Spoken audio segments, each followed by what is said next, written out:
Hello বন্ধুরা, দেখুন আমার সেই ছোট্ট ছোট্ট গাঁদা চারাগুলো আপনাদের দেখিয়েছিলাম রিপোর্টিং করার আগে। দেখুন রিপোর্টিং করে আমার এত বড় বড় হয়ে গেছে। দেখুন সব বড় বড় হয়ে গেছে। দেখুন আবার আমি পিঞ্চিংও করে দিয়েছি। দেখুন এই দেখুন পিঞ্চিং করে দিয়েছি, পিঞ্চিং করেছি, তাই অনেক ডাল বেরিয়েছে আস্তে আস্তে। দেখুন সব পিঞ্চিং করে দিয়েছি, পিঞ্চিং করে দিয়েছি। দেখুন পিঞ্চিং করে দিয়েছি। দেখুন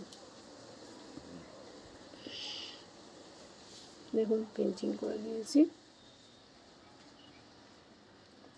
এবার আমি তাড়াতাড়ি ফুল পেয়ে যাব। ফুল হয়ে গেলে আপনাদের আবার আমি ভিডিও করে দেখাবো।